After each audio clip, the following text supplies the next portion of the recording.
Hi guys, welcome back to OC Avery. This is episode 18 of Breeding British Birds, the final episode of season 1. Today we're going to see the birds transition from the breeding season to the molt. It's been a long season. We've bred some good birds and we've had quite a few mishaps, but that's to be expected when breeding any birds. So today we're going to look at some of the young that we've bred. We're going to talk about the preparation for the molt, as some birds are already going into it and others are just sort of going towards it now, but they're not actually molting yet. And then we've got some young birds that have actually fully molted and are now in their first year plumage. So we're going to take a look at all of those guys today, and actually how we're going to clean out all the cages and prepare the sheds for the molt, including mite proofing and obviously treating mite as well. So we'll get right to it.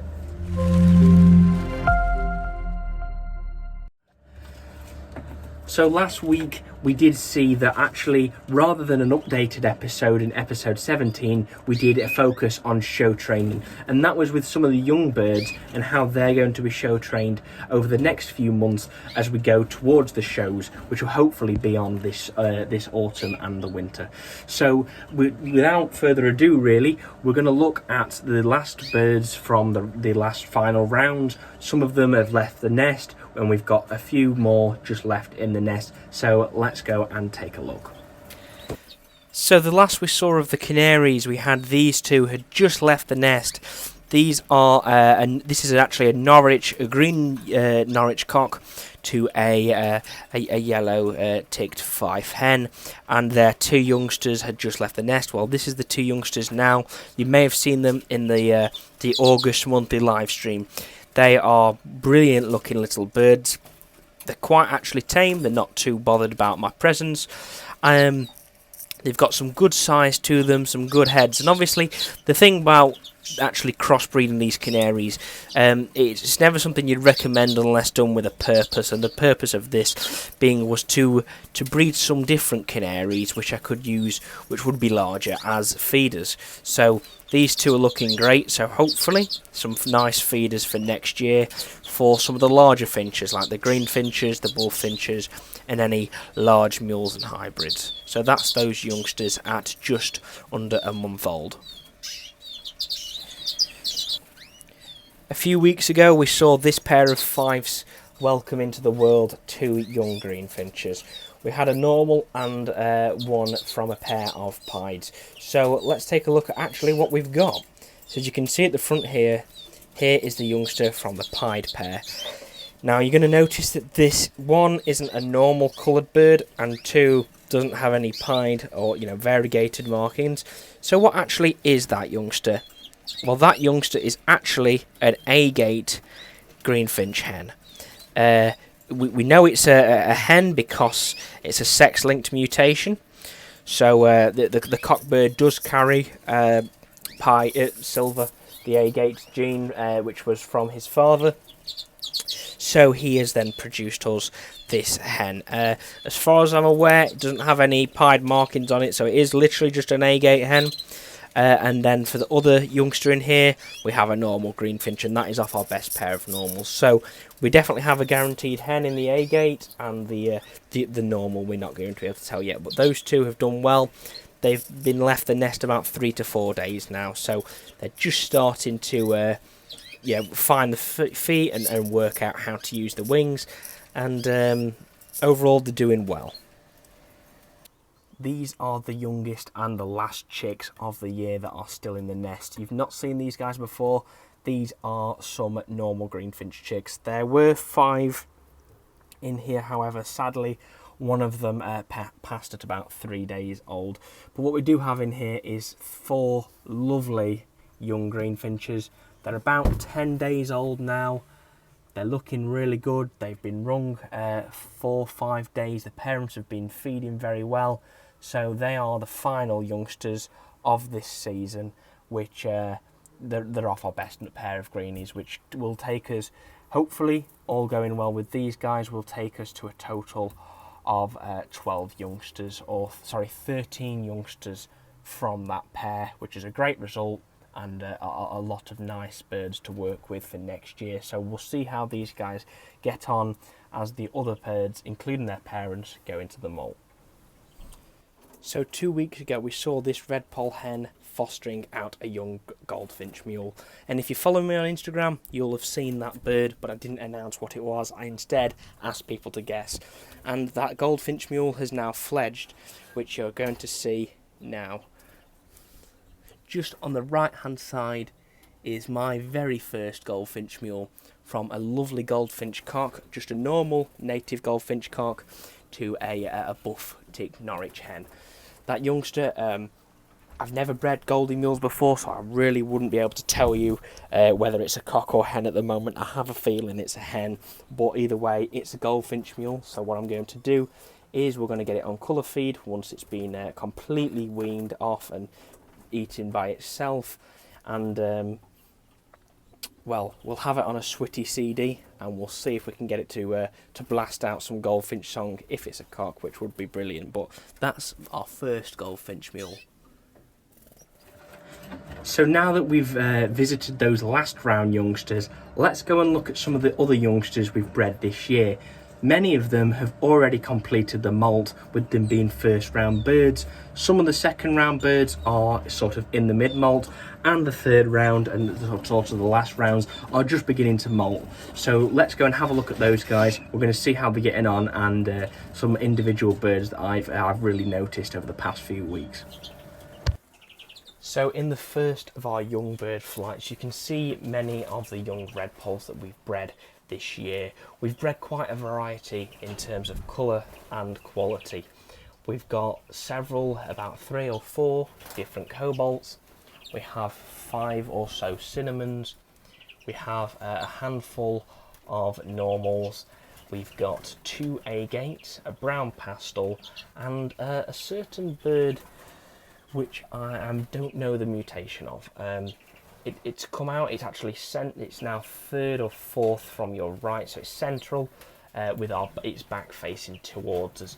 That bird in particular, it's an interesting one. It's sort of got a darkness about it, which makes me believe that if it was sort of a new mutation, it's cobalt. It's covered by a cobalt as well, because its mother was a cobalt, but it is something different. It's got a weird sort of like an ashy grey sort of plumage, or you know, over its normal plumage. So I'm not too sure what it is. It's a weird colour, but either way, it's something that I'm happy to have, and it's going to be an interesting one to see actually what it's like as it's completely completed the moult, which it's not far off doing. And then how it develops as an adult bird, and maybe in its second moult, in its adult moult, it will reveal what it actually is. Perhaps that's a cobalt, perhaps that's a normal, or perhaps it's something new which we don't know of yet. So it'll be interesting to see, but they are our young redpolls. In this flight we have 3 young greenfinches from the second round, and 3 canaries from the second round as well. We've got 3 just normal greenfinches. We've got a clear fife, we've got a ticked fife, and a clear cinnamon fife in here.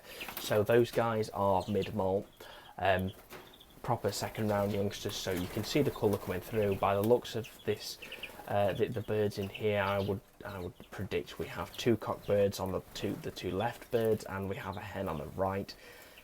Not gonna, we can't guarantee that yet. I believe it is, but still gonna have to probably take a closer look.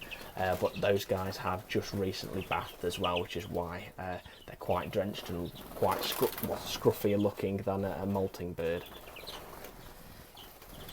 In here we have our 5 first round normal greenfinches of our best pair, and we have a young bullfinch, a Siberian bullfinch. These guys are not too far off completing the moult. We have 2 definite hens in here and 3 cockbirds, I believe, or it could be 2 cocks and 3 hens in the greenfinches. And I'm happy to announce that the Siberian bullfinch is a hen. It's molting out brown, which is good. Obviously, our last year we bred a lovely Siberian bullfinch cock who has gone on. He's gone on to breed some lovely youngsters this year for the chap who's had him. But this is a hen. This other bullfinch I've bred, so she will be almost guaranteed to be staying on for next year, and she won't be breeding straight Siberian bullfinches. That hen. She will be doing some form of mule or hybrid. So we'll work that out at the end of the molt. So this flight houses our 6 pied greenfinch chicks. They are all first round youngsters, and they are almost all completed the molt. As for the sex of these birds, I'm struggling to sex them 100% right now. However, I believe that we could be looking at 6 hens. None of them have got a real proper bright green through the chest. However, they aren't. I don't want to say they're completely finished the molt yet. So I'm going to give them time. But are they all cocks? Sorry, are they all hens, or are they a mix of cocks and hens? I don't know. So we're going to give them a bit more time, and then we'll find out and look if any of them will be staying on for next year. And in here we have 8 young canaries, all of which have about finished the molt, if not completely finished the molt. We've got, I believe, 4 yellow dimorphics and 4 fifes. We've got some brilliant examples of buff and yellow birds. So as you can see in the centre right now, we absolutely have a buff yellow mosaic who's just flown forwards. However, on the very right hand side, we have what is most definitely a beautiful yellow fife cock. There's no doubt about it, that's a yellow bird. You can see the 2 birds sat next to each other. You've got a buff on the left and a yellow on the right, or now centre. So just a good example there, and we'll have a look at identifying feather types in a later video. But there you are. They are our young, some of our young canaries, which will be acting as feeders for next year's breeding season. So with any molting birds, it's important that we give them the correct and the necessary things they need through the molt. So for both the youngs and the adult birds, they need multivitamins, so I give them Mutivit, and I give them that in their waters. It's the best way of getting it into them, so they don't disregard food which has got the vitamin on. If they don't like it, they have it in the water, they have to drink it, and it's an absolute must for the molt. To take birds through the molt without vitamins, you're going to look at a very high mortality rate, because the birds are in a stressful time. The birds need those vitamins, and without them, they are going to they are going to pass. So not only do I give them Mutivit, which is a multivitamin supplement which goes in the water, I give them soak seed. Now soak seed is so easily made. You can just buy a mix which you just soak for 24 hours. I then put it in the sieve for 24 hours, and it's sprouted.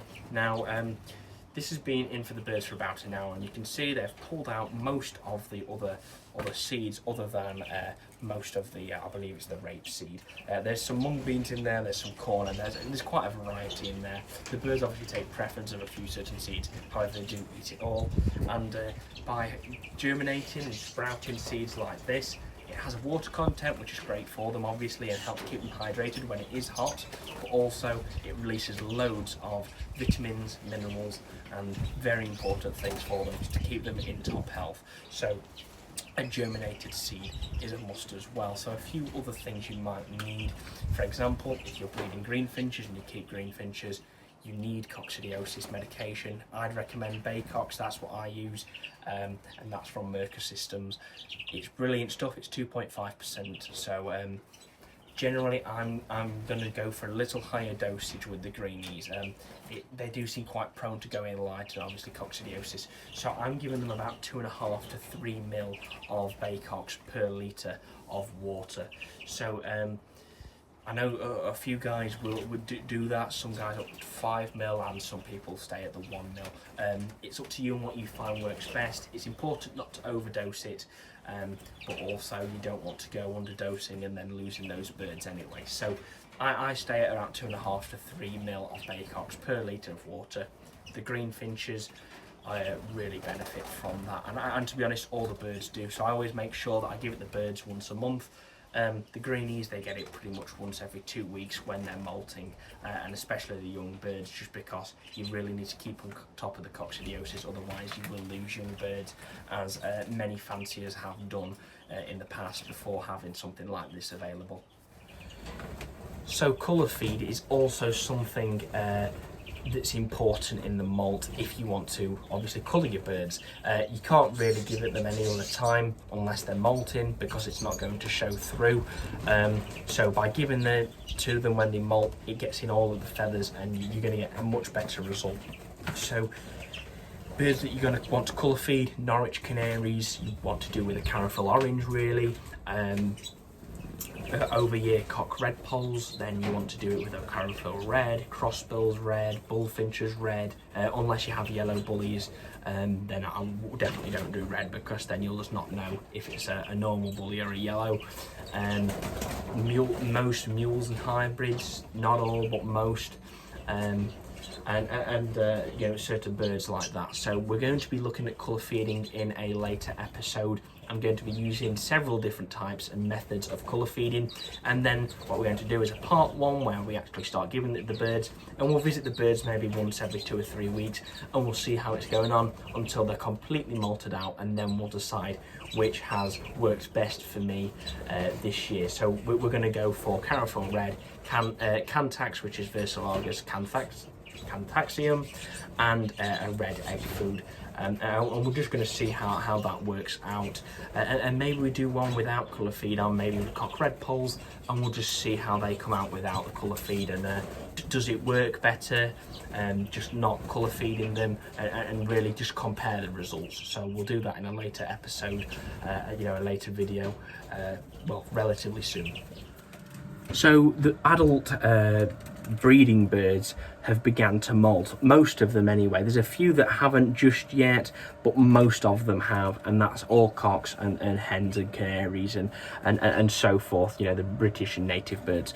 So what you know, what's important? Well, we've cleaned out most of the cages now. There's still a few cages in this bird room and in the others which just need another one through. It's just been about getting those birds you know, doing it gradually, because I don't want to move everything at once and upset everything, but also it's just about trying to do it gradually, because I don't want to rush it and then not do it right. And it is important that you clean correctly and you do it methodically and well. So in here we've got our siskins, so we've got all siskin cocks and hens in here at the moment. I've got newspaper on the bottom, so that can be changed once a week or so, depends how many's in there and how messy they make it, but once a week I generally find is sort of the best. And they're generally quite happy at that. Now we've got the red poles, and you're probably going to be able to see now is that we've got all of them separated in sort of smaller cages. This is not going to be a long-term thing. However, what I've noticed from last year and understanding things a bit more since then is that when I came to molt the red pole cocks last year, some of them were still in breeding condition, so they're still fighting fit, and it caused a bit of an imbalance in there, is that some of the birds were molting completely, the cock birds, and you know, they were at their most stressed point, and they are, you know, more weak, I guess you could say. And well, we've got some fighting fit, strong red polecocks that still want to fill eggs and still would if we gave them the opportunity. So what I've worked out and done this year is given each red polecock his own cage. This is the front's about 16 inches long. It's about 14 inches high and 12 inches back. So it's fine, and they'll just be in that for a few weeks as we get some of the cockbirds who are still in the breeding condition to come out of condition, because otherwise we do risk losing some of them if we've got strong in condition cockbirds fighting with molting cockbirds. It's just not going to end well. So that's all of them. As for the hens, I did put them in groups at one point just to see how they got on, and there were a few hens who are molting and a few hens that aren't molting that had a bit of a squabble. So I've done the same for them and just divided them up just so that we don't take any risks. It's only going to be a few weeks. We're going to get them on a multivitamin to help them through the molt, and now that breeding has finished in here, the lighting is going to be completely reduced. Now you can see that I push my lighting, I enhance it. I don't increase daylight hours, I enhance it in here.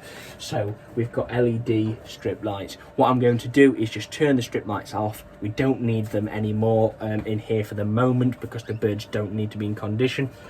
What it does is enhance the light, it doesn't make it dark, so we're just going to do that. It's going to bring the daylight down, make it darker, and the birds are all going to want to molt, and that'll just hopefully should help them get through the molt a little quicker than usual, and we'll just see how that gets on. So we've spoke about things to give the birds in the molt, but something that's important to also do is to make sure the birds are having baths. So I've got all my plastic baths up here, and I also have mesh baths in the other bird room for some of the larger finches, and we've got to make sure that all the birds are doing well with that. So each cage is now going to get a bath, and we're going to do that every day or every other day, giving them a bath, because it's really going to help them, not only for the adult birds but the young birds, to remove the feathers, de-stress, and actually keep their feathers in good condition as the new ones come through. So we'll see how we get on with that.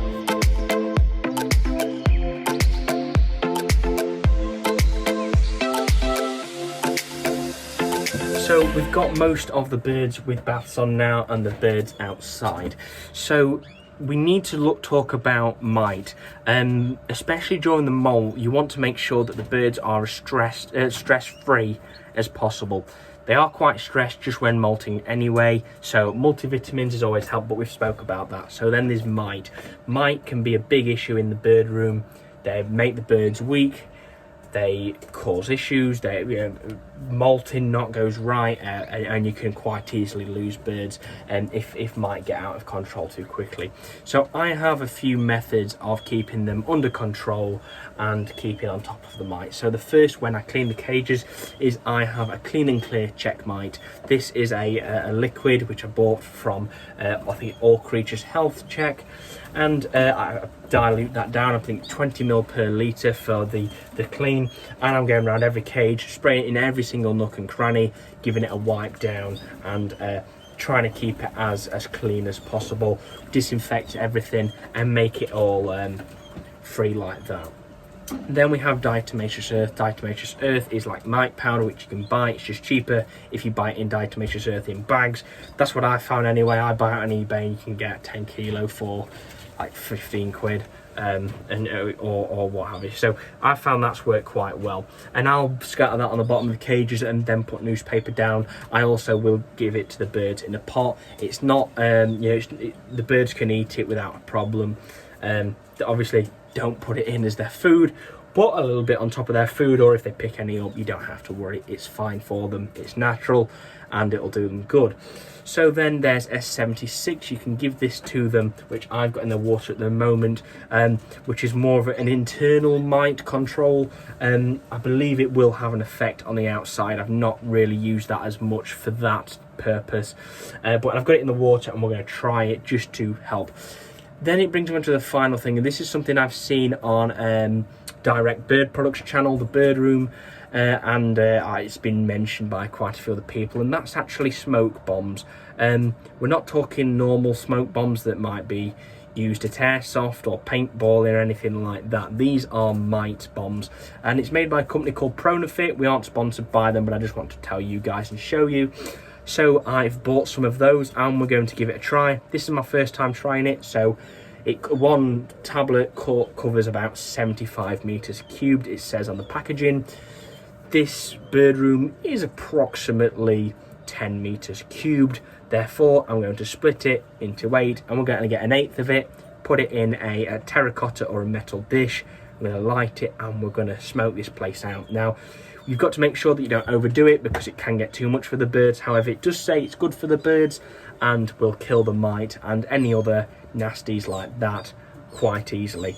I'm going to have to make sure my neighbours know that my shed's not on fire, because the last thing I want is the emergency services around thinking my shed's on fire and it's actually just a mite smoke bomb.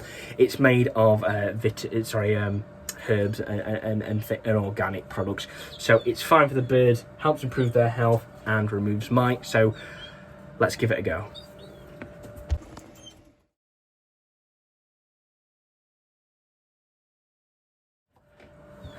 So then let's come to my overall of the breeding season. How have we done? Well, we've got 54 or 55 youngsters on the perch from about 15 to 20 pairs of birds. The numbers, the ratio doesn't look great. However, we have had birds that haven't bred for us this year. The goldfinches, we haven't got any young off of those, although we did get eggs. They just failed to feed, both those and when we had them under some fifes to feed. Sorry, not fifes, new colours. We didn't breed any siskins, sadly. We did get nests, but they did end up failing. There was a few pairs of red poles that didn't breed. The green finches were quite challenging, which were in the other bird room. So I think next year what I've learned is that we need to make sure they have more room, and that's where those the new flights are going to be coming in. That's going to be the sort of the green finch house, and that's where those guys are going to be going. Not bred any crossbills, but what we have bred is a lot of nice canaries, a lot of green finches, in mainly normals, but a few pieds. We've bred a bullfinch, we've bred quite a few red poles, and we finally bred a goldfinch mule, which was a nice end to the season. So overall, it's been okay. It's not been as good as hoped for, but to be honest, I hope for that. Well, I imagine that nothing could happen, and we have a breeding season of no birds. So any youngsters is better than none. So I'm happy with them, and also I'd rather the quality be there and we have less but of quality than loads of birds that aren't of any quality, and then they're not really of much use to me. So the youngsters we've bred, I'm happy with. We've got some really good quality youngsters, and I can say this breeding season has been a success, and we've had our fair share of disappointments, as have all native bird breeders and canary men, I imagine. But overall, not a bad season. I've learned quite a bit this year as well, just about space. Space is obviously massive for birds. They need as much space as possible, as much as you can provide them, to breed well and efficiently. So where would I change this for next year? Well, I'd only make sure that birds have an individual flight each, rather than doubling up flights. I think there's a few birds that I would definitely try and encourage to cage breed. So the siskins, just to monitor a bit more, because they are challenging. I have to take the cockbirds out, and I think it might be easier to cage breed them in a larger cage such as this, a 3-foot breeder, than some larger flights. We'll leave that for the larger birds. The red poles, I think the main thing with the red poles this year has been, well, they did struggle with the heat, and we have lost a few hens throughout the season. But I would say nest sites. I do believe that nest sites may have been a slight issue, so I'm going to change the nest sites for next year, and what we're going to do is give them a bit more of a sheltered and well-covered nest rather than an open pan. I think I'm going to use something more like an external nest to have hung on the inside of the cage. We'll cover that with some fake ivy like this, and we'll see how we get on there with that. And stuff like that, and mite proofing as well. We've had a few little issues, nothing major, but just making sure things are covered. So we've got carbolic soap, we'll use a bit more diatomaceous earth, a bit of frontline, and so forth. So it's been a good season. I've learnt a lot. We'll cover a bit more of that in a different video, but that's my overall this season. About 55 youngsters, and it's been alright, it's been good. So guys, that does bring us to the end of episode 18, the season finale of Breeding British Birds. I hope you've really enjoyed the series throughout the year since we began in April with the original pairing of the birds and how we've progressed through the season up until the molt. I hope you enjoyed seeing how the season has gone through, the challenges and hurdles that we've had to overcome to get some young on the sticks, and actually seeing how they've all progressed throughout the season that now we're here.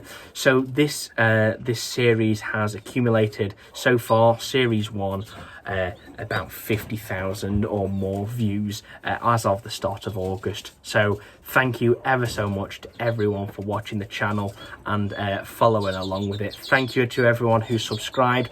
Thank you to everyone who's hit the like button, and thank you for any of the donations that people have made and all the kind comments and words that people have messaged me and commented below these videos. So what's next for the channel? Well, we're going to stick with our weekly videos as usual, but it's not going to be Breeding British Birds. I'm going to work something else out. Maybe we'll do a show season thing, but we've got the molt to get through yet, and then we've got the show season. We're going to do some bird room visits, hopefully, as some local fanciers. We're going to do some show trips. They're going to be good fun. Hopefully meeting a lot of you guys as well who watch my videos, and we'll meet and have a chat with some of the top fanciers in the UK. And obviously we've got Stafford coming up, so hopefully I'll see you there as well. I'll definitely be there. So guys, massive thank you to everyone who has followed along. It's been a good breeding season. I'm happy with the young that we've produced, and I hope your breeding season has been as fruitful as mine has been this year. Fingers crossed everything goes well next year. We've got some exciting plans for next year, which I'm going to bring up in a later video. I am still trying to source some specific birds which you may know of if I've messaged you for some mule and hybrid things. I'm not going to let too much spill, but you will see that in an upcoming video. So anyway guys, thank you so much for watching. If you've enjoyed this video, you'd like to see more, smash like, hit subscribe, and I'll see you in the next video.